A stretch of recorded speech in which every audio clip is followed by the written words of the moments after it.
आज की जो ये सच्ची घटना है आपको बेहद हैरान और परेशान कर देने वाली है।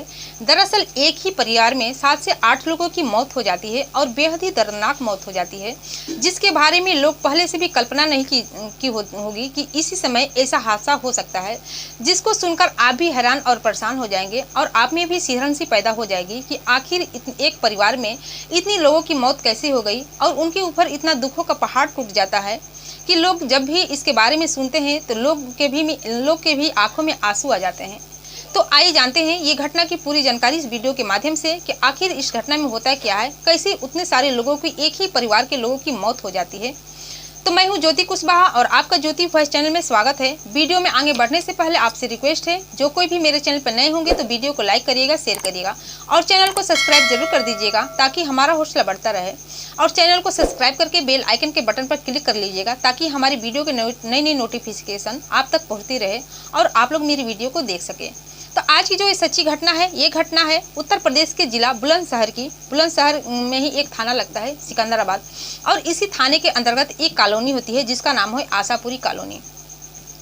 वहीं की ये घटना है। एक तमन्ना नाम की लड़की होती है और जो कि 8.5 महीने की प्रेग्नेंट होती है, और उसी दिन वो अपने जिस जगह से वो अपना चेकअप करा रही होती है वहाँ पर जाती है, अपना चेकअप कराती है, अपनी प्रेगनेंसी की चेकअप कराती है। तो डॉक्टर बताती है कि 25 दिन के बाद तुम्हारा बच्चा होगा और तब तक तुम अपना ख्याल रखना। जो ही वो अपने घर आती है, घर आने के बाद उसको पता चलता है कि उसकी अम्मी की तबीयत खराब है। जब अम्मी की तबीयत के खराब के बारे में सुनती है तो अपने पति से बात करती है कि एक ही दिन के लिए वो अपनी अम्मी को देखने जाएगी, 1-2 दिन का तो ही बात है, वो तुरंत चली आएगी।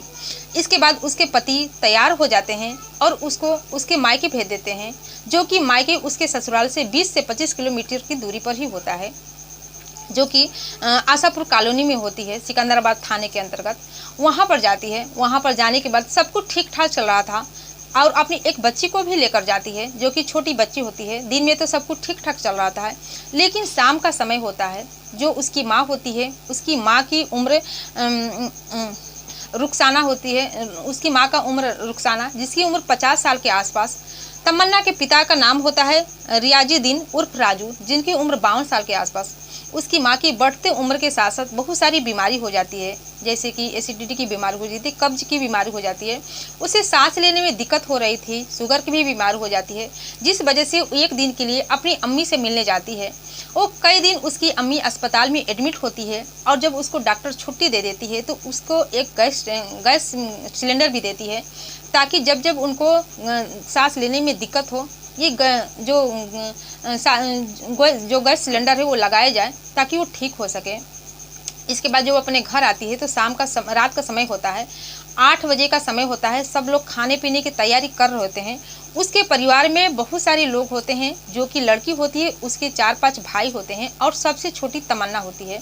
बड़ा भाई का नाम होता है सिराजुद्दीन, मोहम्मद शाहरुख, मोहम्मद आस, मोहम्मद इंतजार, सलमान, और छठी बेटी तमन्ना होती है। तमन्ना की एक बेटी होती है। तमन्ना 8.5 महीने की प्रेग्नेंट भी होती है। सब लोग परिवार में सब कुछ ठीक ठाक चल रहा था। शाम का समय होता है, तभी उसकी माँ की तबीयत थोड़ी ख़राब हो जाती है, सांस लेने में दिक्कतें होने लगती है। इसके बाद जो डॉक्टर दिए रहते हैं गैस सांस लेने में जो लगाया जाता है, उसका प्रोसेस चालू करते हैं। मुँह पर जो लगाया जाता है मास्क वगैरह वो लगाते हैं। अचानक जो गैस होती है लीक होने लगती है और लीक होने के बाद वो इधर उधर भागने लगती है, इतना तेज़ इधर उधर उछलती है। वो अपने आप को रोकने की पूरी कोशिश करती है लेकिन रुक नहीं पाती है, और जो दीवारें होती है कमज़ोर होती हैं। जिस दीवारें से वो लड़ रही थी वो दीवारें सब गिरने लगती है। पास के ऊपर में एक लिंटर बंधा होता है, जो कि लिंटर नीचे गिर जाता है, जिसकी वजह से इन लोगों की मौत हो जाती है। और बाकी 2-3 लोग उस घर में होते हैं, जो कि अस्पताल में अभी गंभीर रूप से घायल हैं। उस घर में कुल मिलाकर 15 या 16 बच्चे होते हैं। 25 फैमिली होती है। 25 फैमिली में 15 या 16 बच्चे होते हैं। सब लोग की मौत हो जाती है, बहुत ही बेरहमी तरीके से मौत हो जाती है। जो तमन्ना होती है, उसके पेट में जो बच्चा होता है, शायद लोगों का कहना है वो कह रहा होगा कि माँ मेरा दम घुट रहा है, मुझे बाहर निकालो। लेकिन उसकी माँ भी क्या कर सकती थी, उसकी माँ भी तो खुद दबी होती है, वो भी मर जाती है, और साथ में जो उसकी बेटी होती है वो भी मर जाती है। उसके परिवार में बस एक लोग बचता है, जिसका नाम इंतजार रहता है, और अभी इंतजार कर रहा है कि उसे आर्थिक मदद मिलेगी या नहीं मिलेगी, क्योंकि उस वक्त वो शाम को कहीं गया होता है और घर आकर घर के बाहर बाइक अपना खड़ा किया ही रहता है, तभी बहुत तेज धमाका होता है। धमाका जब होता है तो चीखने लगता है, चिल्लाने लगता है।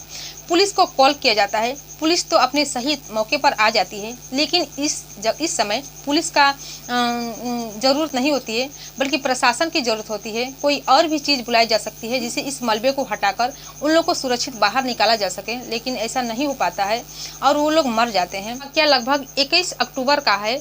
21 अक्टूबर शाम के 8:30 बजे का वाक़या होता है।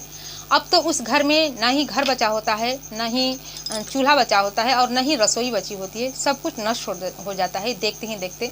और जो ये परिवार के लोग थे, ये दूसरे घरों में लिंटर बांधने का काम करते थे। दूसरों के घर बनाते बनाते इनके घर, खुद के ही घर उजड़ जाते हैं और इन्हें ये भी एहसास नहीं होता है कि इस समय ऐसा घटना घट सकती है।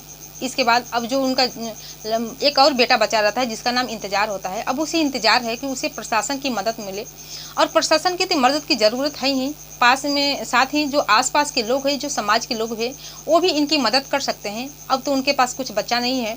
2-3 लोग जो उनके भाई है और एक आध भाभी है, उनकी फैमिली भी वो अपने फैमिली को खो चुके हैं और वो अस्पताल में एडमिट हैं। उनका खर्चा जो प्रशासन के लोग हैं बहुत ही अच्छी तरीके से उनके खर्चे को उठा रही है और उनका इलाज करा रही है। बाकी जो उनके भाई के और बच्चे हैं, उनकी जिम्मेदारी उनके ऊपर है। वो चाहते हैं कि उन्हें प्रशासन की ओर से कोई आर्थिक मदद मिल सके, उनका घर मिल सके, जो कि और बच्चों की परवरिश कर सके, क्योंकि जो घर के मेन मुखिया हैं अब वहीं बचते हैं। वो बच्चों की परवरिश करेंगे, अपने भाई की देखभाल करेंगे, क्योंकि उनके माता पिता अब इस दुनिया से चले गए हैं। उनके और भी भाई भाभी हैं, उनकी पत्नी सब इस दुनिया को छोड़कर चले गए हैं। उनके ऊपर तो अब दुखों का पहाड़ टूट गया है। उन्हें समझ में नहीं आ रहा है कि क्या करें। और दोस्तों, जो लोग भी मेरी वीडियो को देख रहे हैं, जहाँ से भी देख रहे हैं, अगर बुलंदशहर ज़िले के आसपास भी देख रहे हैं, मैं इस जगह का नाम बता चुकी हूँ। सिकंदराबाद थाने में ये आता है, जिसका नाम है आशापुर कॉलोनी। वहीं की ये घटना है। आप लोग अगर मदद करना चाहते हैं तो वहाँ पर जाकर कर सकते हैं, जिससे कि उनकी आर्थिक मदद मिल सके। अभी तो फिलहाल उनका जो मामा है उनका साथ दे रहे हैं, उनके हर एक खर्चे को उठा रहे हैं। तो ये घटना सुनाने का उद्देश्य आपको दुखी करना, परेशान करना नहीं था, बल्कि जागरूक करना था, सचेत करना था कि पल भर में ही क्या हो जाता है, कुछ पता ही नहीं चलता है किसकी ज़िंदगी कितने दिन की है। अगर वो तमन्ना अपने माँ से मिलने नहीं जाती तो शायद वो आज बच जाती। उसके घर में जो पल रहा बच्चा वो भी बच जाता और उसकी छोटी बेटी ही बच जाती। वो एक दिन के लिए गई थी अपनी माँ से मिलने के लिए, लेकिन एक दिन में उसकी ज़िंदगी लीला समाप्त हो जाती है। ये पहले से किसी को पता नहीं होता है, क्योंकि वो 25 दिनों के बाद एक नन्हे से मेहमान को जन्म भी देने वाली थी। तो इस घटना से आपकी क्या राय है, कमेंट सेक्शन में कमेंट करके जरूर बताइएगा। फिर मिलती हूँ अगले दिन नई कहानी के साथ, नई घटना के साथ। तब तक के लिए जय हिंद, जय भारत।